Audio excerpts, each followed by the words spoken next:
Salut tout le monde, on est le 31 décembre, il fait un temps magnifique dans les Landes et on fait le bilan de l'année 2021.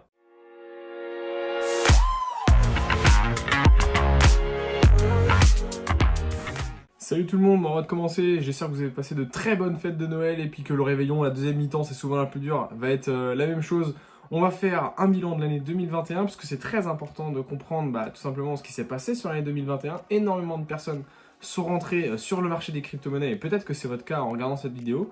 Et puis l'idée c'est de se dire, ok d'accord, je sais ce qui s'est passé en 2021, donc en 2022, je vais pouvoir en tirer des conclusions et modifier mon comportement. Allez, je vais le faire de façon chronologique et on commence tout de suite avec le premier trimestre, c'est-à-dire janvier, février, mars. Je sais qu'il y en a qui sont pas forcément à l'aise avec ça, donc c'est pour ça que je me permets de reciter les mois. Premier trimestre, on a un Bitcoin qui atteint pour la première fois 30 000 $ le 2 janvier 2021. Je pense que si certains sont rentrés sur le marché des cryptos, ça permet de remettre un petit peu l'église au milieu du village. Oui, il y a un an, le Bitcoin était tout juste, même pas encore à 30 000 $, puisqu'on est aujourd'hui le 31 décembre. Il a même atteint 65 000 $ dans un premier temps, donc un nouveau record, une grosse accélération. Il faut savoir qu'un Ethereum valait 724 $ à l'époque, au 1er janvier. Aujourd'hui, 31 décembre, on est autour de 3800, 3900 $. Donc même si oui, il y a eu des corrections sur l'année en final, ce qui est normal, on se rend compte que le temps donne toujours raison à ceux qui prennent vraiment le temps d'investir et ainsi de suite. Quelques petites choses aussi par rapport aux NFT, parce que les NFT à l'époque, voilà, il n'y avait rien du tout. Les Google Trends, c'est-à-dire les recherches Google, l'indice sur 100, donc en termes de niveau de recherche, c'est-à-dire 100 sur 100, c'est la période où c'est le plus recherché. À l'époque, en janvier, on était à 1 sur 100. Il faut savoir que la période actuelle, donc en gros novembre-décembre 2021, c'est la période qui a fait exploser les NFT en termes de recherche Google, c'est-à-dire les petits investisseurs qui arrivent sur le marché. Bref, je reprends un petit peu le fil chronologique. Elon Musk, qui à l'époque, d'ailleurs je vais vous mettre le tweet, alors c'est pas vraiment un tweet puisqu'il avait modifié sa bio Twitter et il avait simplement mis Bitcoin. Voilà, ça c'est le digne d'un prince du Bitcoin, comme ça Elon Musk avait mis ça. Et derrière ça va enchaîner avec Tesla, qui avait acheté 1,5 milliard de dollars en Bitcoin. Je pense qu'aujourd'hui ils sont quand même plutôt bien gagnants les copains là. Et puis ils avaient accepté le paiement en Bitcoin pour l'achat des voitures Tesla. Ça a été enlevé par la suite, mais bon, au moins ça a donné un petit peu une sorte de catalyseur sur tout ce qui s'est passé derrière sur l'actualité crypto, puisque le premier trimestre a été très riche au niveau de l'actu crypto. Pour vous donner un ordre d'idée, le 20 février, un Ethereum, il était déjà à 2000 $. C'est-à-dire qu'il avait fait quasiment x2, enfin même plus de x2 du coup, par rapport à la valeur au 1er janvier. On a les grosses entreprises liées aux cartes bancaires comme Visa et Mastercard qui se sont lancées en crypto à ce moment-là, qui ont fait les premières annonces. On se souvient de PayPal en novembre 2020 qui avait déclenché beaucoup de choses. Et voilà, Visa, Mastercard ont suivi dans la foulée. Et puis on a nos amis de Bloomberg qui avaient annoncé un Bitcoin en 2021 à 100 000 $, très intéressant. Vous allez voir pourquoi par la suite. On attaque du coup le deuxième trimestre 2021, donc avril, mai, juin.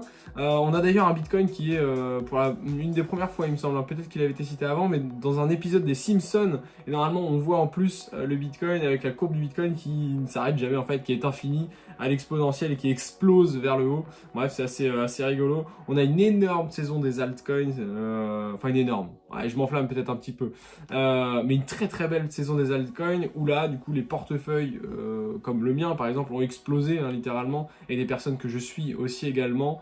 Je me souviens d'une personne qui avait fait x4 sur son portefeuille en étant entrée sur le marché en février, il me semble, et en 3 semaines ou 4 semaines, elle fait x4 sur son portefeuille en termes de valeur. Bref, c'était assez intéressant à vivre et de se dire, ok, est-ce que je dois prendre profit, et ainsi de suite. Moi, je sais que sur les prochaines périodes de ce type-là, je vais prendre davantage profit que ce que j'ai pu prendre, même si j'avais pris un petit peu profit à l'époque. Voilà, ça mérite quand même, voilà, on fait des gains, il faut les prendre, il faut les mettre dans sa poche, il n'y a pas de secret. AXA qui rentre aussi en crypto, et notamment AXA Suisse qui accepte les paiements en Bitcoin.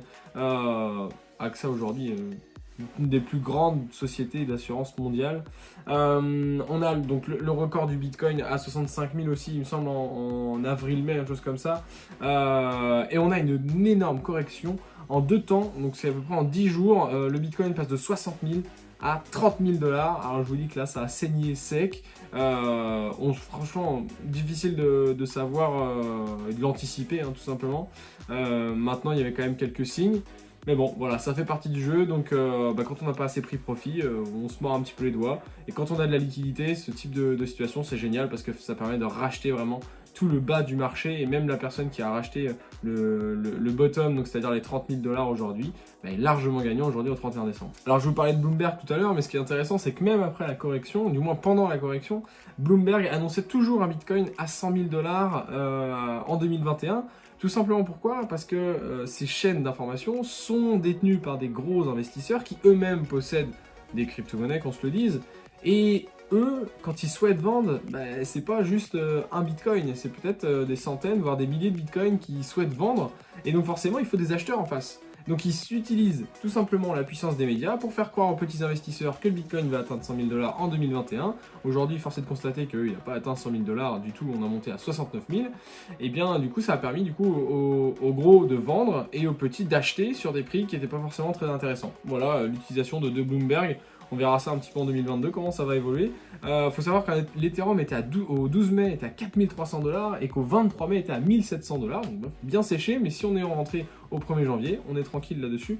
On a aussi les mineurs donc de Bitcoin, les validateurs de transactions sur le réseau Bitcoin qui ont été mis à l'arrêt par une réglementation au niveau de la Chine. Bref, la Chine, ils font beaucoup de vent pour pas grand-chose. Étant donné qu'ils ont déjà interdit Google et Facebook, s'ils interdisent la crypto, bon, peu importe, ça va pas changer grand-chose.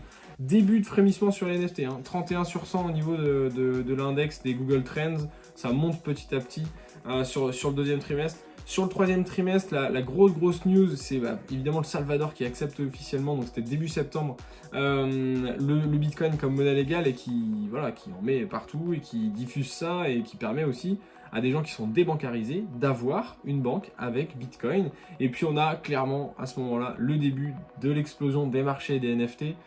Ça permet de voir un petit peu que ça bouge beaucoup à ce niveau-là. Après, au quatrième trimestre, on a la grosse accélération puisque sur le marché des NFT, les petits investisseurs sont rentrés essentiellement octobre, novembre, décembre. C'est à peu près la majorité de ce qui s'est passé.